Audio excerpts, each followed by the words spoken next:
चलिए देखिए दोस्तों, तो हमने पहला पार्ट तो देख लिया। अब हम देखते हैं इसका दूसरा पार्ट। यदि a बराबर 3, 5, 7, 9, b बराबर दिया है 5, 6, 7, 8 और c बराबर दिया गया है इतना, तो सिद्ध करना है कि a union b intersection c is equals to a union b intersection a union c। चलिए, तो ये भी एक डिस्क्रिप्टिव क्वेश्चन है। आइए इसको हम सॉल्व करते हैं। इसके पहले जैसा हमने ये क्वेश्चन सॉल्व किया, बिल्कुल उसी तरीके से ही ये क्वेश्चन भी सॉल्व होगा। तो ये लेक्चर नंबर 2 है। इसके पहले हमने आपको लेक्चर नंबर 1 इसका पेपर का अपलोड कर दिया। आई होप आप लोगों ने देख लिया होगा। अब इसका हम लेक्चर नंबर 2 कर रहे हैं। चलिए, तो देखिए क्वेश्चन में आगे बढ़ते हैं। आपको यहाँ पर क्या क्या दिया गया है, पहले उन चीज़ों को हम लिख लेते हैं। तो आपके पास सेट ए दिया गया है। यहाँ पे सेट ए दिया है 3, 5, 7, 9। सेट बी आपको दिया गया है। सेट बी है आपके पास में 5, 6, 7, 8, 5, 6, 7 एंड 8। एंड सेट सी आपको दिया है, गिवन है 3, 6, 7, 11। ओके। और आपसे पूछा क्या गया है, दो पार्ट में ये क्वेश्चन है, लेफ्ट में और राइट में। तो आपसे पूछा गया है कि to prove A union B intersection C is equals to A union B intersection A union C. Okay. मतलब डिस्ट्रीब्यूशन रूल जो होता है, वितरण नियम, उसका आपको वेरिफिकेशन यहाँ पर मांगा गया है। चलिए करते हैं। तो सबसे पहले आपको क्या चाहिए पड़ेगा, आपको यहाँ पर A union B intersection C करना है। तो सबसे पहले आप यहाँ पर बी इंटरसेक्शन सी बना लें। तो बी इंटरसेक्शन सी मतलब बी और सी का कॉमन पार्ट है। तो बी और सी में 6 कॉमन है और 7 कॉमन है। ओके। तो बी इंटरसेक्शन की कितना आ जाएगा, 6 इंटरसेक्शन 7।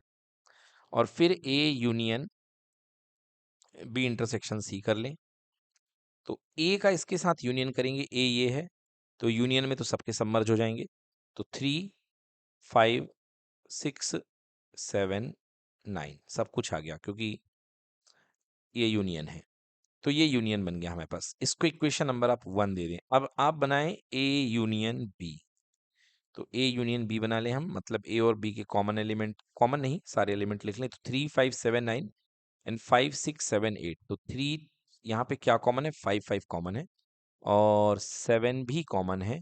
तो एक एक बार सब आ जाएगा, 3 आ जाएगा, फिर 5 आ जाएगा, फिर 6 आ जाएगा, फिर 7 आ जाएगा, फिर 8 भी आ जाएगा और क्या आ जाएगा, 9 आ जाएगा। ये आ गया हमारे पास A union B. And then इसके बाद ए यूनियन सी बना लीजिए आप। तो ए यूनियन सी क्या बन जाएगा, देखिए 3 भी है, 5 भी है, 6 भी आ जाएगा, है ना, 7 भी है, 9 भी है और क्या है, 11 भी है। तो ये ए यूनियन सी। अब हमें क्या करना है, सेकेंड पार्ट में ये चाहिए है आरएचएस जो है हमारे पास में, वो है A union B intersection A union C.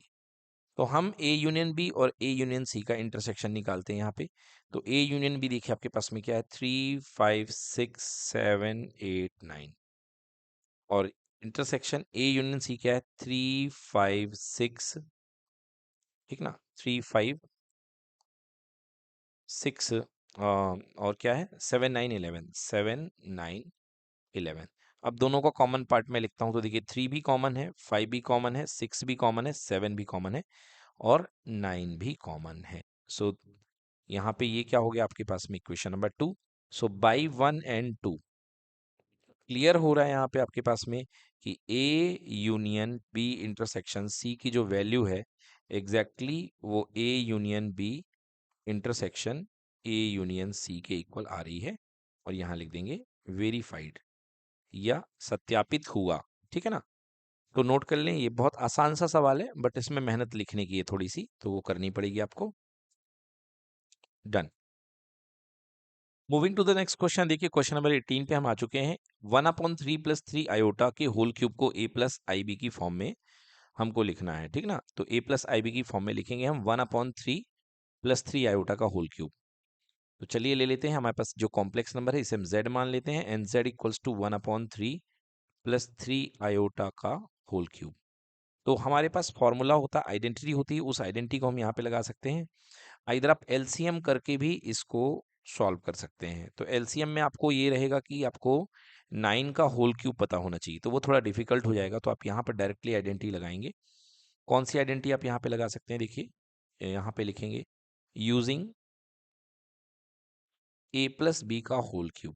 तो ए प्लस बी का होल क्यूब होता है a cube plus b cube plus 3a² b plus 3ab²। ये आइडेंटिटी होती है। तो आप यहाँ पे लगा देंगे z इक्वल्स टू 1/3 का क्यूब ए क्यूब हो गया ये, फिर 3 आयोटा का whole cube means B cube हो गया, प्लस 3 इंटू 1/3 का square 3a² B into 3 iota plus 3a मतलब 1/3 इंटू बी का स्क्वायर मीन्स 3 आयोटा का होल स्क्वायर। चलिए सॉल्व कर देते हैं इसको।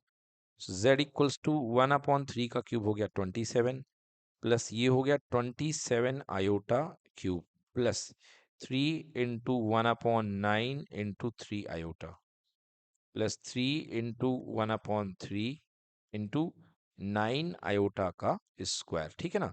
अब देखिए जो कैंसिल हो रहा है उसे कैंसिल कर दीजिए। तो ये 3 3 ज़ा 9 और 9 से 9 कैंसिल, इस 3 से ये 3 कैंसिल। अब जहां जहां वैल्यूज हैं वहां पुट कर दीजिए। z इक्वल्स टू 1/27 हो गया। आयोटा क्यूब कितना होता है, माइनस आयोटा होता है, तो ये हो जाएगा -27 आयोटा। क्यों? क्योंकि आयोटा क्यूब की वैल्यू कितनी होती है बच्चों, माइनस आयोटा। ओके। और फिर यहाँ पर क्या बच गया, ओनली प्लस आयोटा बच गया, क्योंकि सब कुछ तो कट चुका है, प्लस आयोटा। और यहाँ पर कितना आ गया, -9। सो कितना लिख सकता हूँ मैं इसको, 1/27 -9 और -26 आयोटा, -26 आयोटा। तो यही आपका आंसर आ जाएगा। ठीक ना, -26 आयोटा। इसे आप और ज़्यादा सिंप्लीफाई करना चाहे तो कर सकते हैं, और यदि यहीं पर आपको छोड़ना है इसको तो कोई दिक्कत नहीं है, आप इसको यहीं पर भी छोड़ देंगे, है ना। तो ये फाइनली आपका आंसर आ चुका है in the a plus I B. तो ये जो बन गया है a प्लस आई बी। और ज़्यादा लिखना हो यदि इसको सिंप्लीफाई करके तो 1/27 -9 प्लस आयोटा टाइम्स -26। ठीक है ना। अभी आपको कंप्लीटली जो है a प्लस आयोटा बी की फॉर्म में दिखाई दे रहा है, नोट कर लें।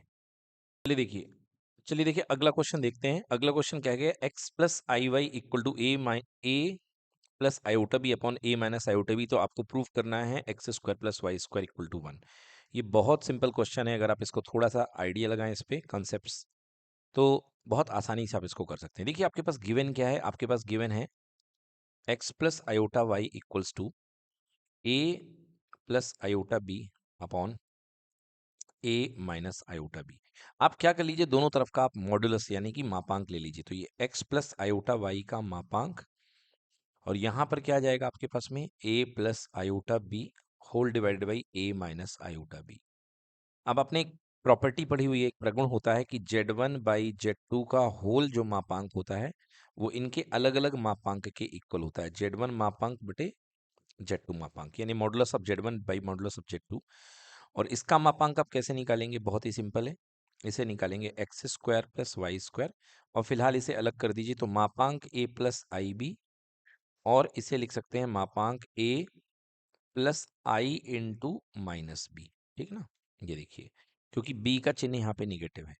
अब चलिए तो मापांक से इसको यहाँ पर x² plus y² equal to, यदि मैं इसका मापांक लूंगा तो देखिए क्या आएगा आपके पास में, a का स्क्वायर और प्लस b का स्क्वायर डिवाइडेड बाई नीचे वाले का यदि मैं मापांक ले लूं तो क्या आ जाएगा, a का स्क्वायर और माइनस बी का स्क्वायर भी b² आ जाएगा। तो ये दोनों क्या हो गए, कैंसिल। मतलब √x² प्लस y² की वैल्यू कितनी हो चुकी है, 1 हो चुकी है। और दोनों पक्षों का वर्ग कर दीजिए, तो x² plus y² equal to क्या आ जाएगा, 1 आ जाएगा। और आपको यही प्रूफ करना था, क्या किया आपने यहाँ पे, वर्ग करने पर, है ना। तो वर्क करने पर आपका x² plus y² equal to 1 आ गया है, हैज प्रूव्ड। तो यही आपको प्रूव करना था। तो आप मापांक लेके भी कर सकते हैं, आप और तरीके भी हैं, आप इसका संयुग्मी लेकर के भी कर सकते हैं, गुणा कर दें, और भी कई तरीके हैं, आप इसको वैसे भी कर सकते हैं। चलिए तो नोट कर लीजिए इसको, बहुत ही सरल सवाल था ये। मैं तो इसे पसंद करता हूँ मापांक लेकर के भी, आप चाहे जैसा लगा सकते हैं। चलिए बच्चों देखते हैं, क्वेश्चन नंबर 19 आ चुका है हमारे सामने।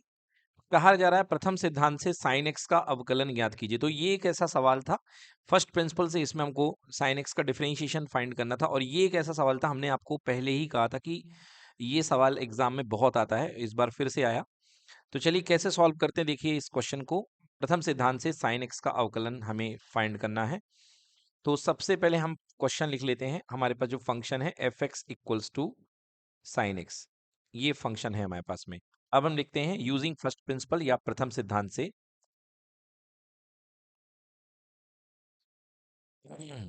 तो प्रथम सिद्धांत तो बाद में आएगा, पहले हमको एक और चीज बनानी पड़ेगी यहाँ पे। क्या हमको बनाना पड़ेगा यहाँ पर F of x plus H, जो कि प्रथम सिद्धांत में यूज होगा। तो ये क्या होता है, ये sine of x plus H. ठीक है, अब इसके बाद आती है प्रथम सिद्धांत की परिभाषा। तो प्रथम सिद्धांत की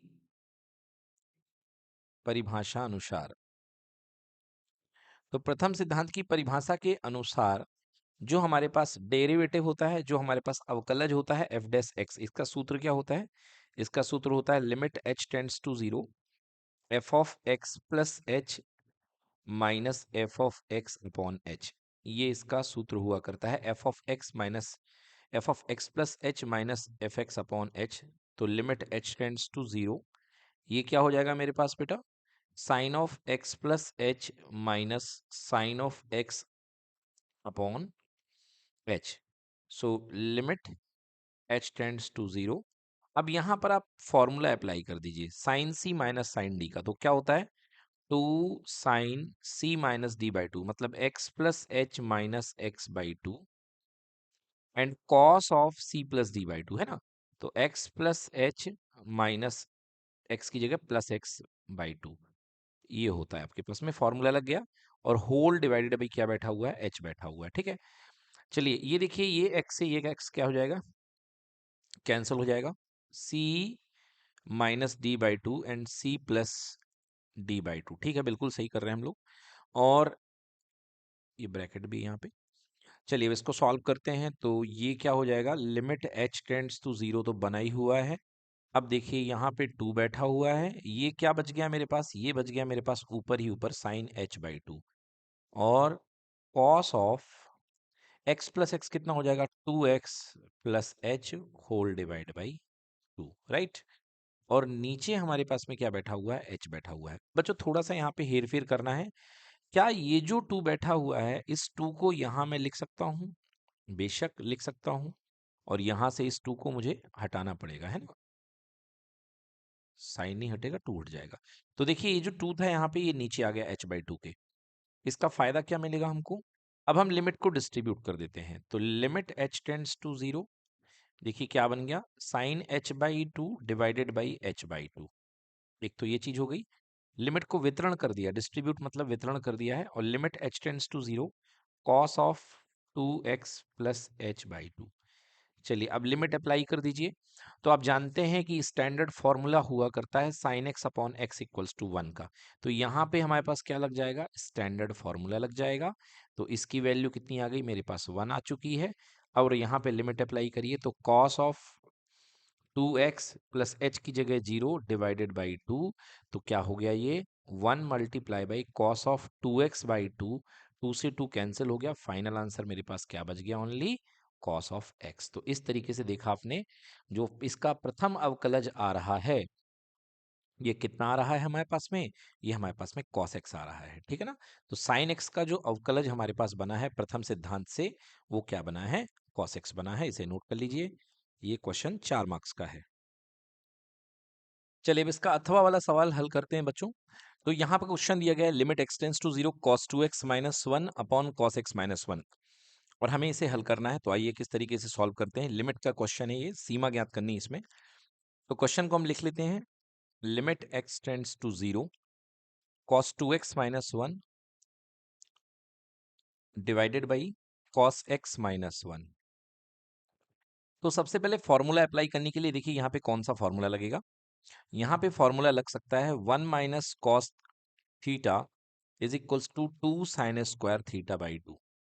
और इस फॉर्मूले को अप्लाई करने के लिए मुझे सबसे पहले यहाँ पर माइनस साइन कॉमन ले लेना चाहिए। तो माइनस साइन मैंने ऊपर से कॉमन ले लिया, तो ये बन गया one minus cos two x. और माइनस साइन हमने नीचे से भी कॉमन ले लिया, तो ये बन गया one minus cos x. Minus minus cancel हो जाएंगे। और limit x tends to zero, ऊपर one minus cos two x और वन माइनस कॉस एक्स। देखिए अब ये 1 - cos 2x जो है डबल एंगल पे है, तो ये इसका क्या फॉर्मूला ब्रेक होगा, 2 sin² 2x/2, क्योंकि थीटा की जगह पे 2x है तो 2x/2 x ही हो जाएगा, तो 2 sin² x, और नीचे हो जाएगा 2 sin² x/2। ठीक है, 2 से 2 आप कैंसिल कर दीजिए। अब आपको यहाँ पे एडजस्ट करना है, वैल्यूज एडजस्ट करनी है। तो कंफ्यूजन ना हो इसलिए मैंने कलर चेंज कर दिया है पेन का। लिमिट x टेंड्स टू 0, देखिए 2 sin² x ऊपर है, यानी कि sin x into sine X, ये कर दिया आपने, ठीक है ना। और नीचे sin² x/2 है, मतलब एक बार sin x/2 और दूसरी बार भी sin x/2। मैंने बीच में काफी गैप दिया है, क्यों दिया है, देखिए यहाँ पे मैं x का डिवाइड कर रहा हूँ, यहाँ पे भी x का डिवाइड कर रहा हूँ, यहाँ पे भी x का डिवाइड कर रहा हूँ, यहाँ पे भी x का डिवाइड कर रहा हूँ, कोई फर्क नहीं पड़ेगा। बट यहाँ तो ठीक है क्योंकि इसका एंगल x है तो बात बन गई। बट यहाँ पर एंगल x/2 है तो मुझे यहाँ पे 2 का डिवाइड करना पड़ेगा, और यदि यहाँ पे मैं 2 का डिवाइड करूंगा तो यहाँ पे 2 का मल्टीप्लाई, अगेन यहाँ पे 2 का डिवाइड करूंगा तो मुझे यहाँ पे 2 का क्या करना पड़ेगा, मल्टीप्लाई करना पड़ेगा, राइट। हम्म तो देखिए कैसे डिजाइन होगा ये क्वेश्चन। तो ऊपर आपके पास साइन एक्स अपॉन ये साइन एक्स हो चुका है, और नीचे यहाँ पर ये भी एक कंप्लीट एंगल फॉर्मूला बन रहा है। देखिए तो कैसे हो जाएगा, ये जो कंप्लीट आपके पास 2 हमने क्या किया है, मल्टीप्लाई कर दिया है, ठीक है ना। यहाँ पे हमने 2 का नीचे मल्टीप्लाई किया है और 2 का डिवाइड किया है, तो इस 2 की पोजीशन क्या होगी ये आपको थोड़ा सा आइडेंटिफाई करना है। तो देखिए ये जो 2 है, ये दोनों 2 यहाँ पर मल्टीप्लाई होकर के कहाँ आ जाएंगे, ऊपर आ जाएंगे एकदम, तो ऊपर 4 बन जाएगा। And 4 limit x tends to 0, आप लिमिट डिस्ट्रीब्यूट कर दीजिए, तो ऊपर ये लिमिट चली जाएगी किसमें, साइन एक्स अपॉन एक्स में एक बार, अगला भी लिमिट चली जाएगी, limit x tends to 0 sine x by x,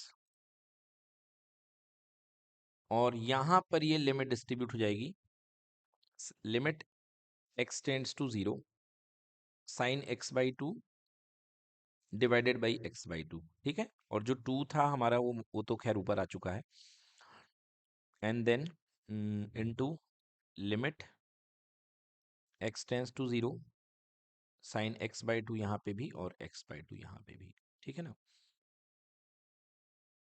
तो कितना हो गया हमारे पास में आंसर, ये देखिए सब कुछ 1 हो जाएगा, तो 4 मल्टीप्लाई बाई 1, ऊपर भी 1 और नीचे 1 1, तो आंसर हमारे पास कितना आ जाएगा 4। तो कंप्लीट आंसर इसका कितना बनेगा 4, नोट कर लें। चलिए देखिए नेक्स्ट क्वेश्चन, क्वेश्चन नंबर 20 क्या कह रहा है, यदि ए बी सी डी गुणोत्तर श्रेणी में है तो शो करिए कि ए की पावर एन प्लस बी की पावर एन, बी की पावर एन प्लस सी की पावर एन एंड सी की पावर एन प्लस डी की पावर एन भी गुणोत्तर श्रेणी में है, मतलब जीपी में है। If a b c d are in GP then prove that these three terms also are in GP. Okay, so let's proceed, चलिए आगे बढ़ते हैं और क्वेश्चन को हम सॉल्व करते हैं। तो यहाँ पर हमारे पास सबसे पहले इंफॉर्मेशन गिवन है कि a b c d are in GP, तो गिवन यानी दिया गया है a comma b comma c comma d, ये किस में है अपने पास में, जीपी में है, गुणोत्तर श्रेणी में है। तो आप क्या लिख सकते हैं, ए को आप ए लिख सकते हैं, बी को आप लिख सकते हैं ए मल्टीप्लाइड बाई आर, सी को लिख सकते हैं आप ए इंटू आर का स्क्वायर, और डी को लिख सकते हैं ए इंटू आर का cube, because these all are in GP. अब आपके पास में सारी पावर कर दी गई है, मतलब कि आपको शो क्या करना है, to prove three terms are in GP. तो यहाँ पे मैं लिखता हूँ आपको जो आपको प्रूव करना है, सिद्ध करना क्या है, तो भाई साहब आपको सिद्ध करना है कि, सिद्ध करना है कि, क्या सिद्ध करना है, देखिए ए की पावर एन प्लस बी की पावर एन कॉमा बी की पावर एन प्लस सी की पावर एन एंड सी की पावर एन प्लस डी की पावर एन, ये भी किस में है, जीपी यानी कि गुणोत्तर श्रेणी में है।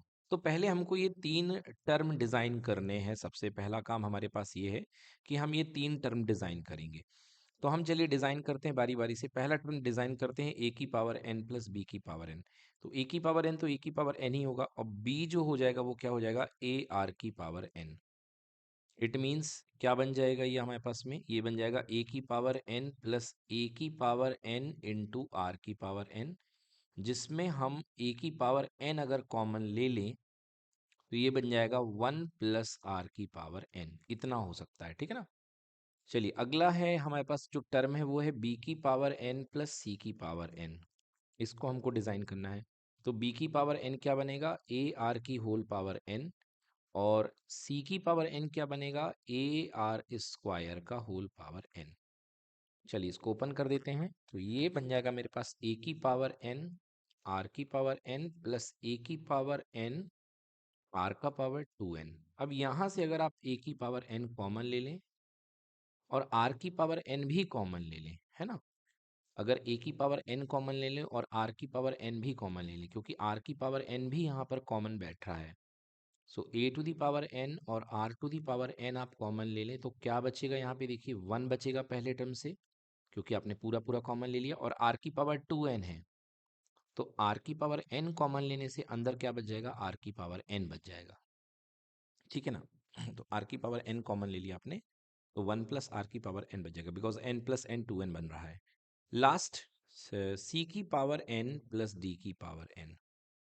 तो c कितना है आपके पास में, ए आर स्क्वायर है होल पावर n, और d क्या है आपके पास में, ए आर 3 है होल पावर n। तो ये बन जाएगा a की पावर n r की पावर 2n प्लस a की पावर n एंड r की पावर 3n। तो यहाँ पर क्या कॉमन है आपके पास में, a की पावर n कॉमन है और r की पावर 2n कॉमन है। तो पहले टर्म से तो 1 निकलेगा और 3n में क्या बच जाएगा, r की पावर n बच जाएगा। ओके, तो ये टोटल 3 टर्म आपके पास में आ चुके हैं। अब कह रहा है कि शो करो कि ये जीपी में है। ओके, तो जीपी में क्या होना चाहिए, कॉमन रेशियो सेम आना चाहिए। तो आइए हम इन तीनों टर्म का कॉमन रेशियो निकालते हैं और देखते हैं कि ये हमारा कॉमन रेशियो सेम आ रहा है कि नहीं आ रहा है। ओके, तो पहला कॉमन रेशियो हम निकालते हैं। नाउ कहाँ कैसे लिखा जाए, लिखेंगे यहाँ पे लिखेंगे नाउ। अब हम कॉमन रेशियो निकालते हैं, ठीक ना। तो कॉमन रेशियो का नाम हम आर डैश ले लेते हैं, 3 टर्म के बीच में आर डैश। तो देखिए पहले 2 टर्म का जो कॉमन रेशियो इसका और इसका निकालते हैं। तो क्या होता है कॉमन रेशियो, अगला वाला पद माइनस पिछला वाला पद, next term divided by, minus नहीं बेटा, डिवीजन, डिवीजन क्योंकि जीपी है ना। तो b की पावर n प्लस c की power n divided by a की पावर n प्लस b की पावर n। तो b की पावर n प्लस c की पावर n की वैल्यू रख दें। तो देखिए कितना आया है, a की पावर n r की पावर n ब्रैकेट में 1 प्लस r की पावर n। ओके, और यहाँ पर फर्स्ट पहले पद की वैल्यू रख दें, ये जो आई है ये क्या है, a की पावर n 1 प्लस r की पावर n। तो ये देखिए दोनों कैंसिल हो गया, a की पावर n कैंसिल हो गया, कितना बच गया, r की पावर n। तो पहला जो आपको इन दोनों का कॉमन रेशियो निकला है वो कितना निकला है, r की पावर n। अब हम इन दोनों का कॉमन रेशियो निकालते हैं, है ना। तो जगह थोड़ी सी कम है, एडजस्ट करके निकालता हूँ। अब लिखेंगे अब अगले दो पद देखिए, अगला दो पद निकालता हूं मैं, c की पावर n प्लस d की पावर n अनुपाते यानी रेशियो b की पावर n प्लस c की पावर n। तो आपने ये देखिए क्या निकाला है, a की पावर n r की पावर 2n 1 प्लस r की पावर n डिवाइडेड बाई, ये तो रख दिया आपने। अब इसको रख दीजिए a की पावर n r की पावर n 1 प्लस आर की पावर n। ये कैंसिल हो गया, ये कैंसिल हो गया, ये कैंसिल हो गया, ये कैंसिल हो गया। क्या बच गया, आर की power n divided by, sorry, r की power 2n divided by r की पावर n। तो बेस सेम होगा, आधार सेम है तो घातें घट जाएंगी। 2n माइनस n तो आर की पावर n। क्या देख रहे हैं आप, कॉमन कॉमन जो आपका कॉमन रेशियो है, जो सर्वांतर है, सॉरी सर्वानुपात है, वो बराबर आ रहा है कि नहीं आ रहा है, बिल्कुल बराबर आ रहा है ना। तो यहाँ पर इन दो पदों का भी सर्वानुपात कितना आया, आर की पावर n, इनका भी अनुपात कितना आया, आर की पावर n। अतः सिद्ध होता है कि ये जो 3 पद दिए गए हैं वो किस में है, जीपी में है। ओके, तो लिखेंगे अतः दिए गए पद क्या बना रहे हैं, गुणोत्तर श्रेणी बना रहे हैं, जीपी बना रहे हैं। ओके, यानी ज्योमेट्रिक प्रोग्रेशन का ये निर्माण कर रहे हैं। डन। तो ये क्वेश्चन हमारा हो चुका है, आप लोग नोट कर लें। क्वेश्चन नंबर 20 के बाद क्वेश्चन नंबर 20 का अथवा देखते हैं। सवाल क्या कहा गया है, यदि किसी गुणोत्तर श्रेणी का पीवा क्यूवा और आरवा पद क्रमशः ए बी सी है तो सिद्ध कीजिए ए की power q minus r, b की power r minus p and c की power p minus q equal to 1। ये बहुत इंपॉर्टेंट क्वेश्चन है, ठीक है ना, और अच्छा भी है। तो ये कह रहा है कि किसी गुणोत्तर श्रेणी का पीवा क्यूवा आरवा पद एबीसी है, तो आपको ये चीज शो करनी है, ये चीज आपको प्रूफ करनी है। तो चलिए निकाल लेते हैं। गुणित्तर श्रेणी का पीवा पद, क्यूवा पद और आरवा पद। तो यहाँ पे आपको दिया क्या है, तो माना फॉर अ गिवन जीपी दी गई गुणोत्तर श्रेणी का प्रथम पद जो है आपके पास में, है ना, प्रथम पद आपके पास में ए है। माना दी गई जीपी का प्रथम पद, फर्स्ट टर्म, फर्स्ट टर्म क्या मान लीजिए आप यहाँ पे, कैपिटल ए मान लीजिए। अब कैपिटल ए क्यों मान रहे हैं, क्योंकि देखिए स्मॉल ए आपके क्वेश्चन का ही पार्ट है। ये देखिए स्मॉल ए आपके प्रश्न का ही हिस्सा है, इसलिए उसको टच ना करें, है ना। माना दी गई जीपी का प्रथम पद ए है और इसका सर्वानुपात आर है, यानी कॉमन रेशियो क्या है, कैपिटल आर ले लें, स्मॉल आर ना लें, क्योंकि स्मॉल आर भी क्वेश्चन का पार्ट है ना। तो सर्वानुपात अपने पास में आर है। अब देखिए, अब यहां से आपका क्वेश्चन शुरू हो रहा है। क्या कह रहा है कि इस जीपी का पीवा पद ए है, मतलब इस जीपी का पीवा पद, एपी होता है ना, ए पीवा पद, पीवा पद कितना दिया गया है, ए दिया गया है, ठीक है। इस जीपी का क्यूवा पद क्या दिया गया है, बी दिया गया है। और इस जीपी का आरवा पद, ए आरथ जो पद है वो क्या दिया गया है अपने पास में, सी दिया गया है। चलिए तो निकाल लेते हैं, इसको सिंप्लीफाई कर लेते हैं। मतलब पीवा पद ए के इक्वल है, तो पीवा पद क्या होगा जीपी का, a r to the power p minus one. ये किसके इक्वल है बच्चों, ये स्मॉल ए के इक्वल है। तो पीवा पद जो है वो ए के इक्वल है, ठीक। पीवा पद जो है अपने पास में वो किसके इक्वल है, ए के इक्वल है, ठीक है। दूसरा, दूसरा आपके पास है जो क्यूवा पद है वो बी के इक्वल है। क्यूवा पद जो है बी के इक्वल है, तो क्यूवा पद क्या निकलेगा, a r to the power q minus one. और ये क्यूवा पद किसके बराबर निकल आया है, बी के इक्वल है, बी के बराबर है। और आरवा पद क्या निकलेगा, ए आर की power small r minus one. Confuse मत होइएगा, यहाँ पे स्मॉल आर है, मैंने दो अलग अलग आर बना दिए हैं, तो ये लीजिए मैं सेम आर कर देता हूँ, स्मॉल आर। तो स्मॉल आरवा पद क्या निकलेगा, ए और सर्वानुपात की पावर आर माइनस वन, ये किसके इक्वल है, सी के इक्वल है। कह रहा है यदि ये सब कुछ है तो आपको ये दिखाना है कि ए की power q minus r, b की power r minus p and c की power p minus q equal to one. मतलब आपको ए के ऊपर पावर चढ़ानी है, बी के ऊपर पावर चढ़ानी है, सी के ऊपर पावर चढ़ानी है। तो ये मैं क्या ले लेता हूँ, एलएचएस ले लेता हूँ, इसको मान लेता हूँ ये बायां पक्ष है। ओके, तो आपको मैं यहाँ पे लिख भी देता हूँ, चलिए, सिद्ध करना है कि, ठीक है ना, बट यहाँ थोड़ी सी जगह कम हो जाएगी, तो मुझे यहाँ लिख देना चाहिए इस बात को। ये तो हो चुका है ना। अब इसके बाद आपको क्या सिद्ध करना है, तो मैंने ये लाल पेन में लिख दिया कि सिद्ध करना है कि, इतनी जानकारी होने के बाद सिद्ध करना है कि, क्या सिद्ध करना है, सिद्ध करना है कि ए की पावर में q minus r into b की पावर में r minus p into c की पावर में पी माइनस क्यू, ये किसके इक्वल आ रहा है, वन के इक्वल आ रहा है। तो चलिए हम ले लेते हैं लेफ्ट हैंड साइड, और लेफ्ट हैंड साइड से लेकर के हम राइट हैंड साइड को प्रूफ करने की कोशिश करते हैं, ठीक है ना। लो, लेफ्ट हैंड साइड हमारे पास क्या है, दिया हुआ है ए की power q minus r into b की power r minus p into c की पावर पी माइनस क्यू। देखिए, तो ए की वैल्यू पुट करिए। देखिए ए की वैल्यू क्या दी गई है, ए की वैल्यू दी गई है ए आर की पावर पी माइनस वन। तो यहाँ पर मैं रख देता हूँ ए इंटू आर की पावर पी माइनस वन, ये ए की वैल्यू हो गई। इसकी होल पावर कितनी चढ़ी हुई है, क्यू माइनस आर इंटू, क्योंकि बीच में कुछ नहीं है, इंटू का निशान है ना। बी की वैल्यू रखिए, तो बी की वैल्यू क्या है, ए कैपिटल आर की पावर क्यू माइनस वन है, और इसकी होल पावर कितनी चढ़ानी है, r minus p into capital a r की power small r minus one, और होल पावर कितनी चढ़ानी है, पी माइनस क्यू। इसको हमको क्या लाना है, वन लेके आना है। चलिए सॉल्व करते हैं, अलग अलग कर लीजिए। तो ए की पावर, आप जानते हैं सूत्र क्या होता है कि ए बी की होल पावर एम जो होता है वो ए की पावर एम बी की पावर है, मतलब पावर बढ़ जाती है, तो पावर बांट दीजिए। तो ए की पावर क्यू माइनस आर, ठीक ना, ये क्या था, क्यू था, ये थोड़ा सा गड़बड़ हो गया। तो ए की पावर में कितना बनेगा बेटा, क्यू माइनस आर, और आर की पावर पी माइनस वन की whole power q minus r, फिर ए की पावर में आर माइनस पी, इस तरह, और फिर आर की पावर में, यहाँ पे आर है, ठीक है ना, आर की पावर में क्यू माइनस वन की whole power r minus p, फिर इनटू ए की पावर में पी माइनस क्यू, और आर की पावर में आर माइनस वन है, ठीक है ना, आर माइनस वन है, का होल पावर कितना हो जाएगा अपने पास में, का whole power p minus q. इसको सॉल्व करना है। देखो बच्चों, तीन टर्म यहाँ पे हैं, ए जिनका आधार ए है, जिनका बेस ए है, ये तीन टर्म है। तो आप क्या करिए, यहाँ से हम यहाँ आ जाते हैं, तो आप ये तीनों टर्म को साथ में कर लीजिए। तो आपको पता है बेस सेम होते हैं तो पावर क्या हो जाती है, ऐड हो जाती हैं।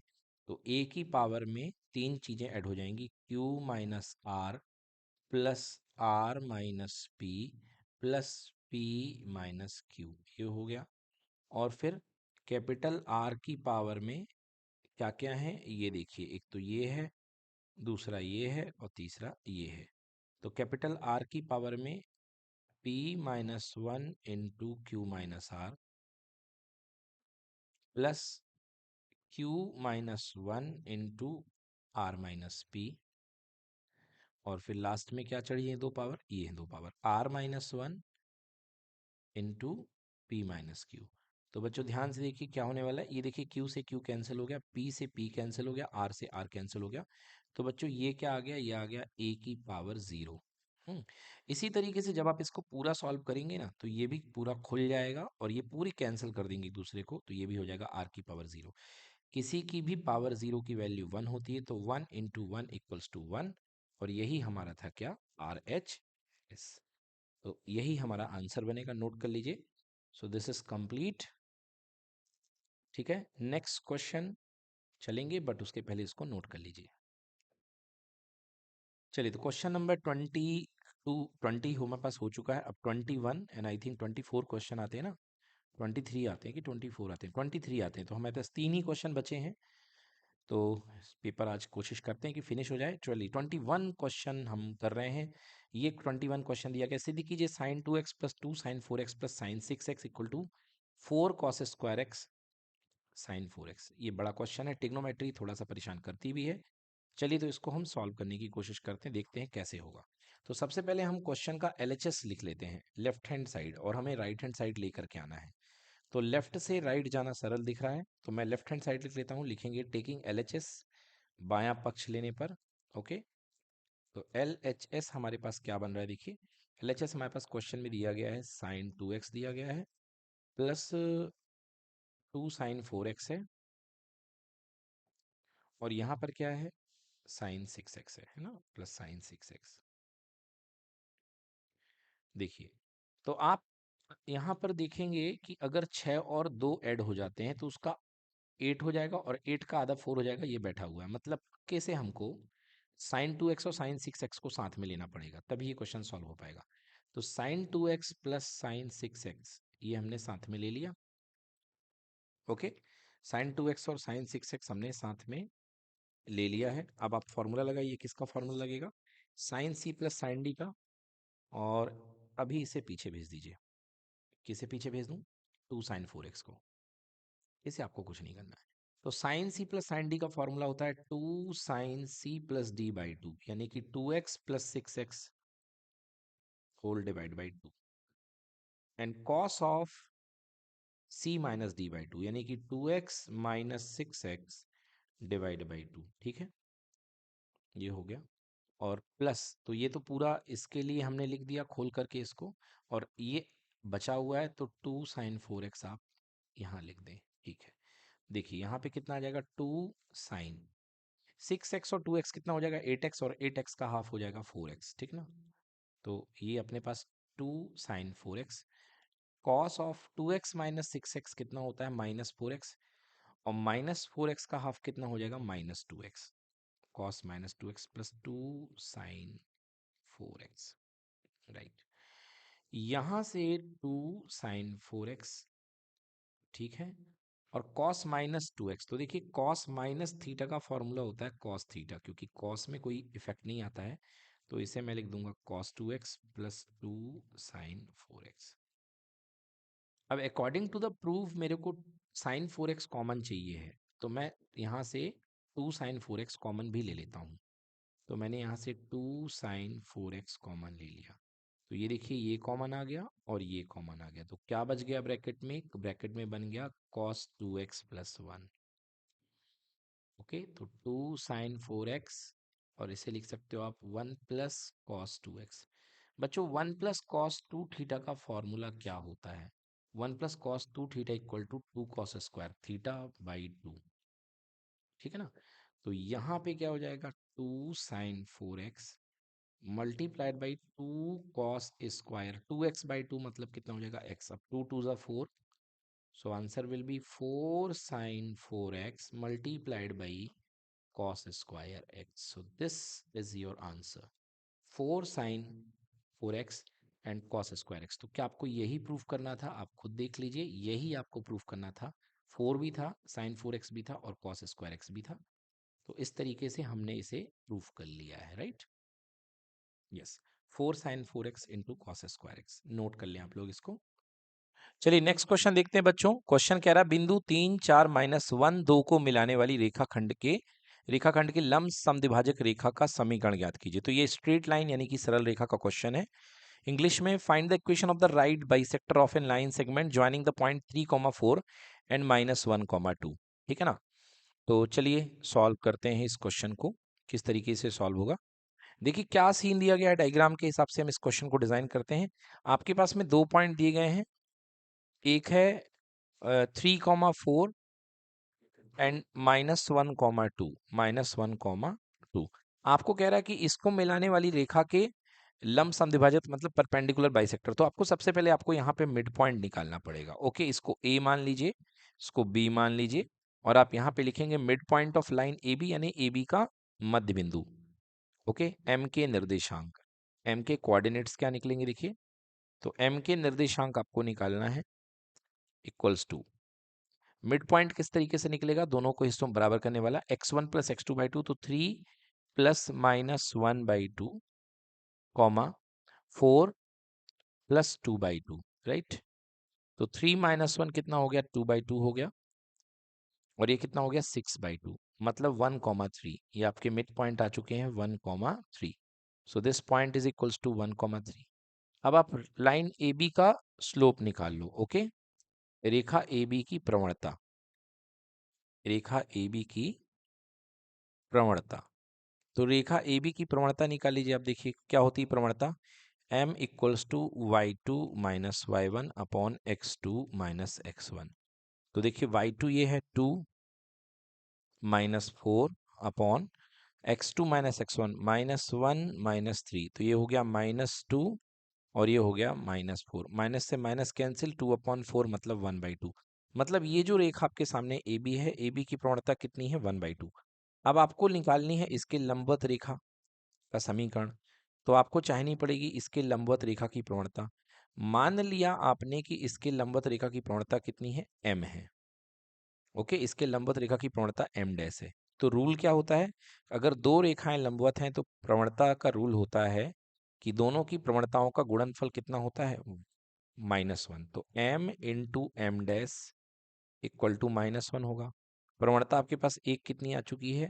1/2 into m dash equals to -1। तो एम डैश जो रेखा की प्रवणता आ गई, कितनी आ गई? -2 आ गई।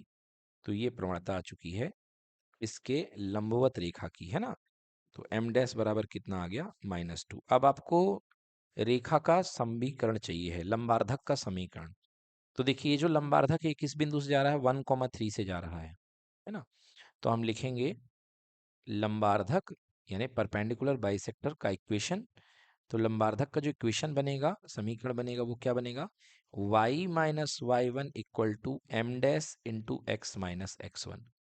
ये होता है रेखा के एक बिंदु से होके जाने वाली रेखा का समीकरण। तो y - y1 के प्लेस पे 3 है, एम डैश कितना है? -2 और x माइनस x1, सो x -1 हो जाएगा। तो y - 3 इक्वल्स टू -2x और प्लस का 2। तो यहाँ लेकर के आइए, तो y + 2x equal to 2 + 3, so 2x + y equal to 5। ये बनेगा आपका आंसर। लंबार्धक का जो समीकरण बनेगा उसका आंसर नोट करिए, 2x + y इक्वल्स टू 5, है ना?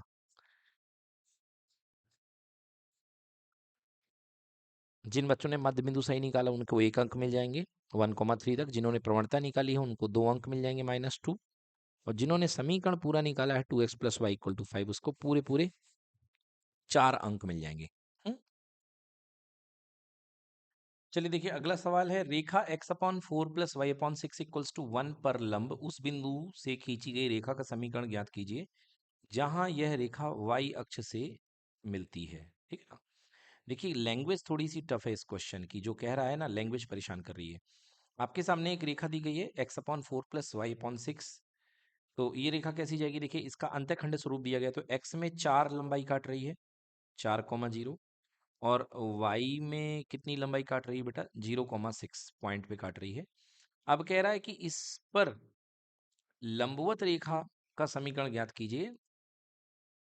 किस पॉइंट पर लंबवत, उस पॉइंट पर जहां पर ये रेखा y अक्ष को मिल रही, तो ये रेखा y अक्ष को यहाँ पे मिल रही है ना, तो आपको ये वाली रेखा इस पर जो लंबवत है इसका समीकरण निकालना है। मतलब कैसे करेंगे इस क्वेश्चन को, देखिए 0,6 से ही पास होने वाली रेखा, बट शर्त क्या है वो इस रेखा पर लंबवत हो, तो हमको इसका स्लोप निकालना पड़ेगा m।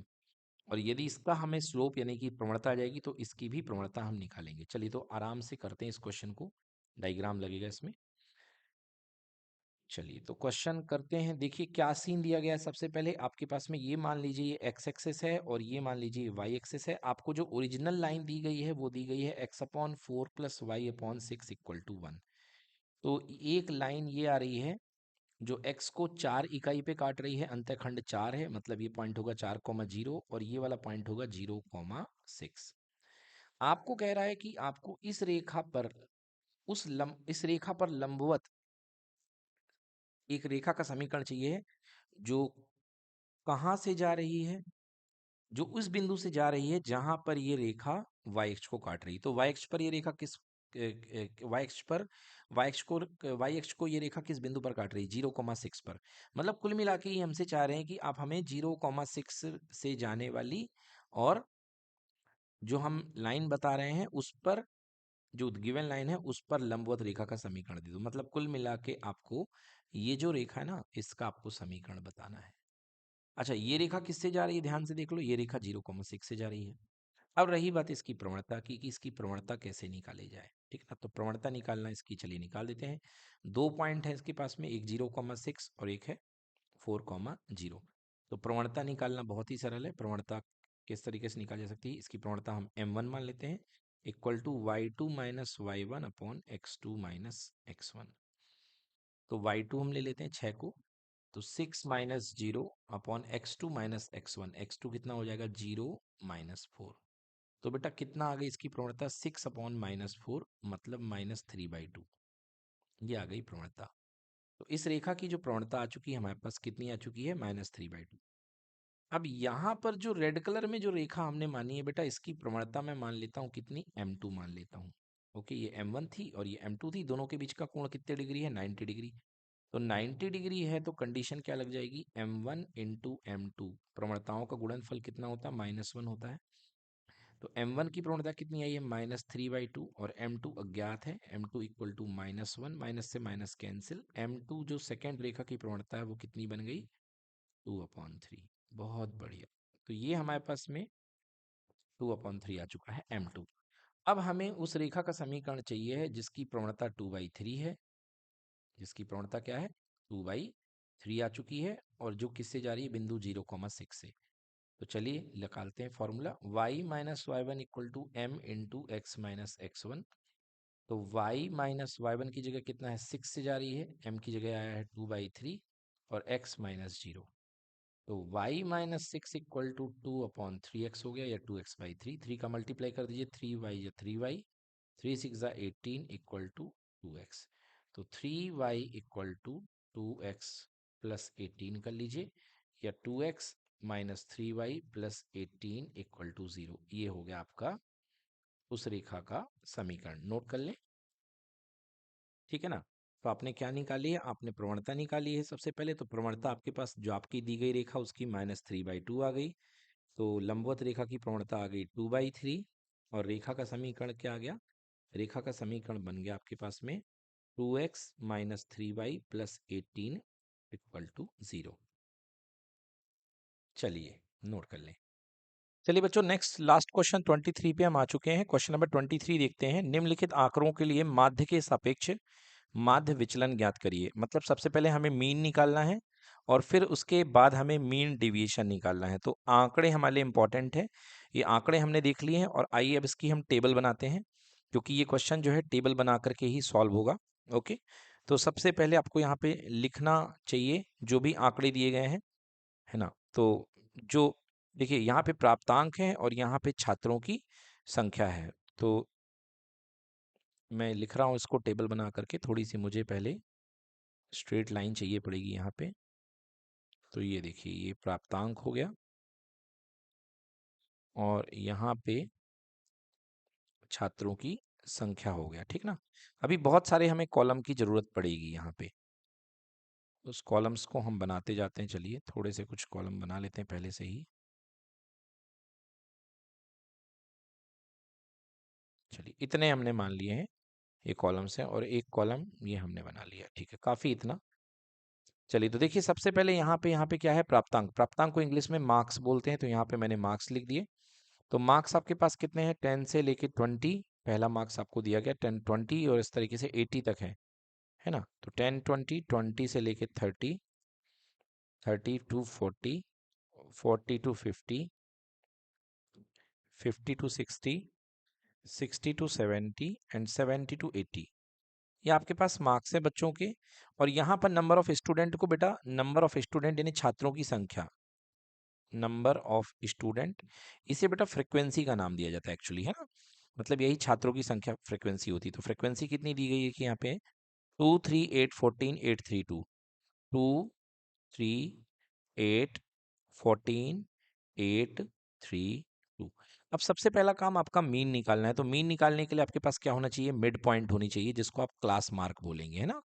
तो मिड पॉइंट, मिड वैल्यू या मिड पॉइंट आप कुछ भी बोल दें, है ना, या उसी को क्लास मार्क बोलते हैं। तो मैं क्लास मार्क ही लिख देता हूँ, है ना, क्लास मार्क। तो क्लास मार्क को किसी डिनोट करते हैं, एक्स आई से। तो 10 प्लस 20 यानी 30/2 का 15 बनेगा। 15 में 10 ऐड करिए 25, 25 में 10 ऐड कर दिया 35, 35 में 10 ऐड कर दिया 45, इसका 55, इसका 65 और इसका कितना हो गया 75। ये आपके पास क्लास मार्क आ चुके हैं 75 तक। अब आपको जो भी मेथड लगानी है इस क्लास मार्क के ऊपर आप अप्लाई कर सकते हैं। अगर आपको डायरेक्ट मेथड लगानी है, जैसे मैं कहता हूँ कि चलो इस बार अपन इसमें डायरेक्ट मेथड सॉल्व कर लेते हैं, कोई ज़्यादा बड़े डेटा नहीं है, तो हमको क्या लगाना पड़ेगा, f i x i. F i x i तो 15 का मल्टीप्लाई 2 के साथ, इसका इसके साथ मल्टीप्लाई करिए सबका। तो ये 30 हो जाएगा, 25 गुणे 3 75, 35 गुणे 8 कितना हो जाएगा 280, फिर 45 गुणे 14 630, 55 इंटू 8 195, 55 इंटू 8 440, 65 इंटू 3 195 और यहाँ पर 150। ठीक है, ये आपके पास में आ गया एफ आई एक्स आई। आपको पता है कि आपको दो चीज़ें जाननी पड़ती हैं मीन के लिए, एक सिग्मा एफ आई जानना पड़ता है। तो सिग्मा एफ आई मतलब टोटल नंबर ऑफ स्टूडेंट कितने हैं, यहाँ पे देखिए ऐड कर लीजिए। तो 2 + 3 + 8 + 14 बेटा ये 40 आ रहा है, और sigma f i x I add करेंगे तो ये आपका आ जाएगा 1800। यहाँ तक आ गया आपका। अब चलिए आपको मीन निकालना है, राइट। तो सबसे पहले मीन निकाल लीजिए। Mean x bar equals to कितना होता है, mean x bar equals to होता है sigma f i x i divide by sigma f i. तो यहाँ पे 1800 डिवाइड बाई 40 कर दिया आपने।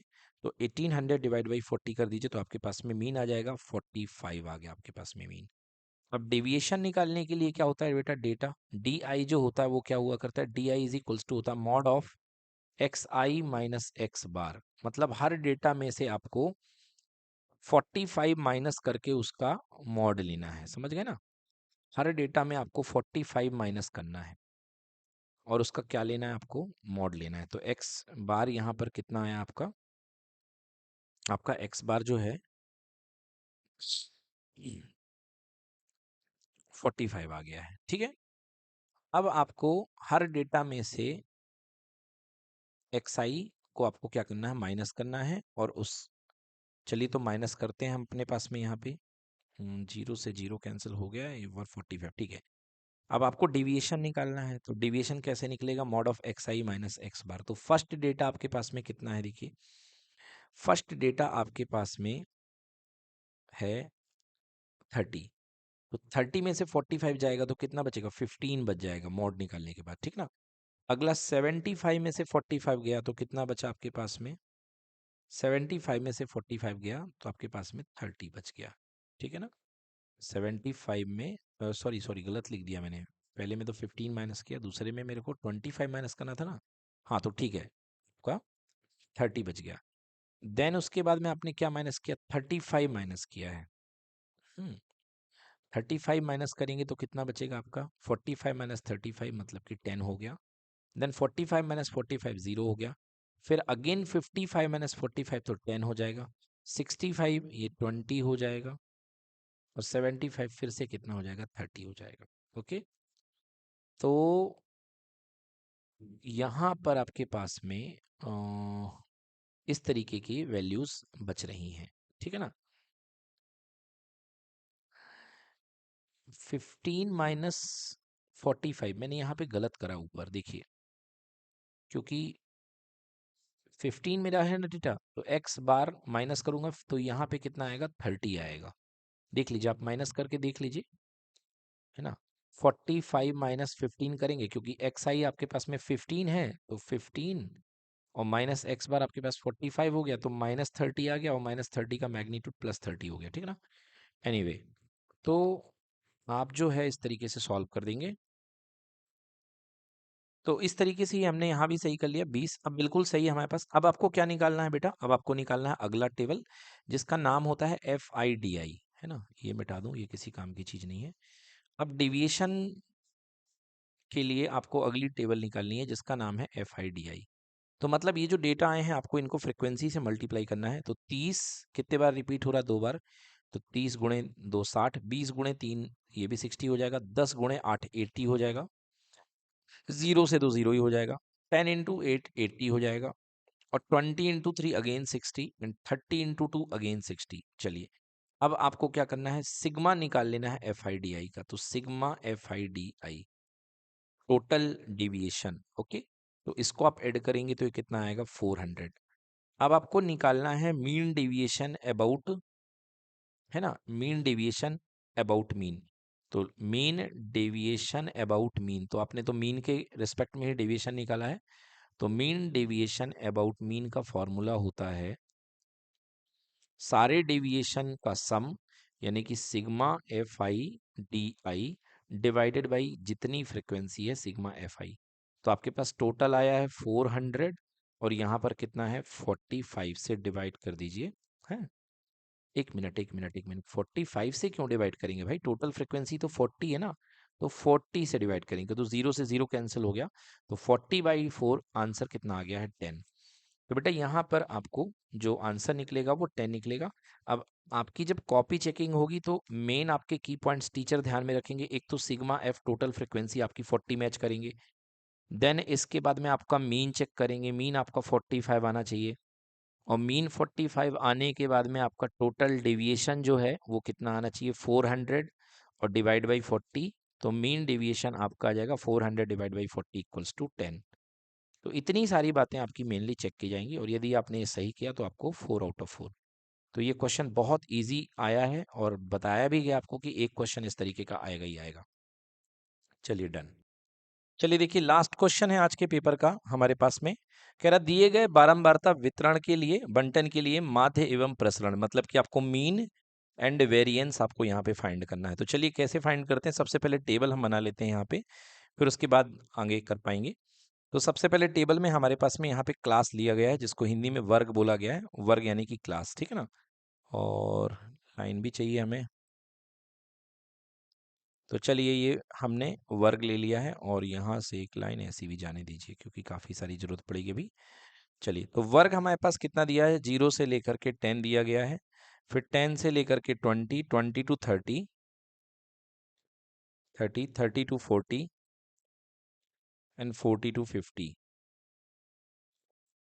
बस इतना ही दिया गया है, और यहाँ पर आगे इसकी बारंबारता मतलब कि फ्रिक्वेंसी लिखी गई है, ठीक है ना। फ्रिक्वेंसी।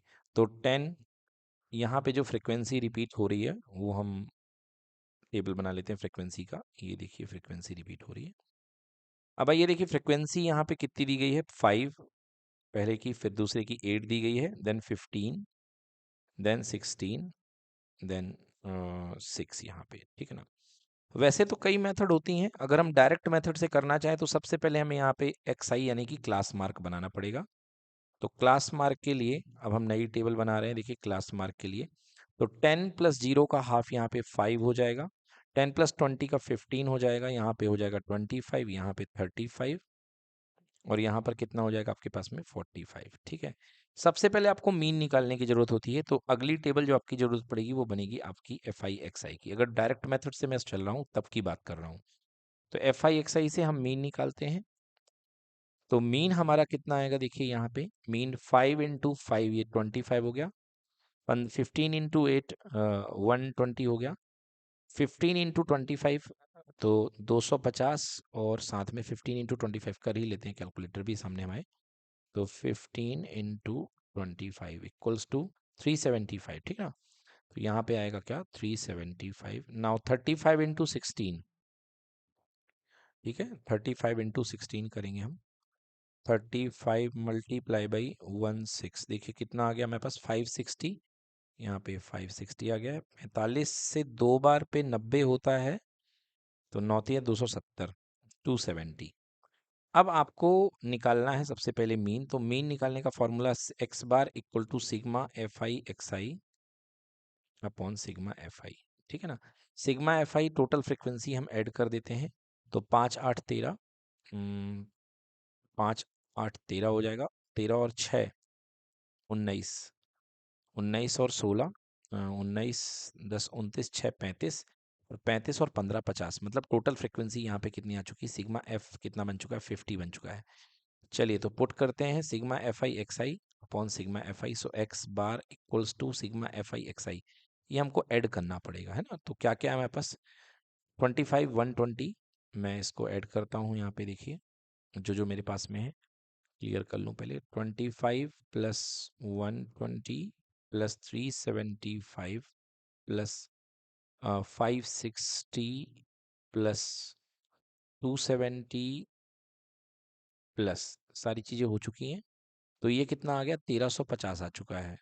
5 आंकड़े हमारे पास में, और ये 1350 आ चुका है। तो ये हो गया हमारे पास 1350 डिवाइड बाई 50, 0 से 0 कैंसिल, और 5 से कितने बार जाएगा, देखिए 5 2 जा 10, इन 5 7 जा 35, ये आपके पास में मीन आ चुका है 27। अब आप क्या करते हैं, मीन आने के बाद में आप यहाँ पे एक्स आई माइनस एक्स बार करते हैं। ओके, अब हम वेरिएंस की तरफ आगे बढ़ रहे हैं। तो x i minus x bar, variance निकालने के लिए आपको एक्स आई माइनस एक्स बार निकालना पड़ेगा। आइए तो वेरिएंस निकालते हैं एक्स आई माइनस एक्स बार करके। मतलब हर डेटा में से आपको एक्स बार यानी कि 27 माइनस करना है।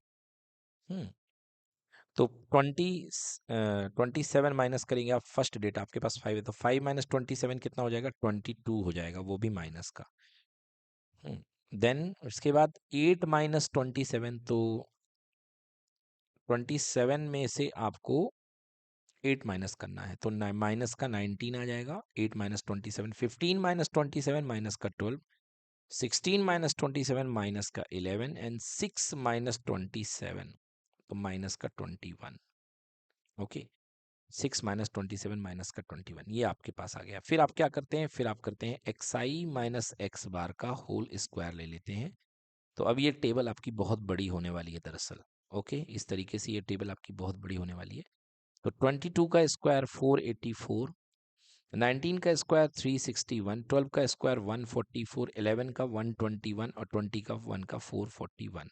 देन इसके बाद एक और नेक्स्ट टेबल बनेगी जिसमें आपको मल्टीप्लाई करना पड़ेगा इसका फ्रिक्वेंसी के साथ, ठीक है ना। आपको फ्रिक्वेंसी के साथ इसका मल्टीप्लाई करना पड़ेगा वेरिएंस निकालने के लिए। तो f i multiply by x i minus x bar का होल स्क्वायर।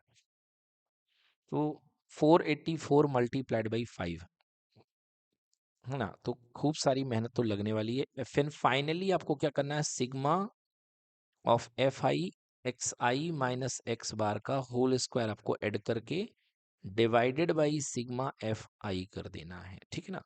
तो ये सब कुछ ऐड कर लीजिए और इसके बाद आपको इसको होल स्क्वायर करके डिवाइड करना है। और जब इसको आप पूरा सॉल्व करेंगे तो बेटा आपके पास में ये आंसर कितना आएगा, फाइनली 132, ठीक है ना। तो टोटल आपका इसका आंसर जो बन रहा है वो कितना आ रहा है, 132 बन रहा है, नोट कर लीजिए। देखिए यदि ये आंकड़े बहुत बड़े हो रहे हैं, इसलिए आप चाहें तो एक और तरीका है इस क्वेश्चन को आपको करने का, उस तरीके से भी आप इस क्वेश्चन को कर सकते हैं। मैं आपके सामने वो इमेज पेश कर रहा हूँ, ये देखिए, ये आपके पास में ये इमेज है। इस तरीके से आप इस क्वेश्चन को कर सकते हैं।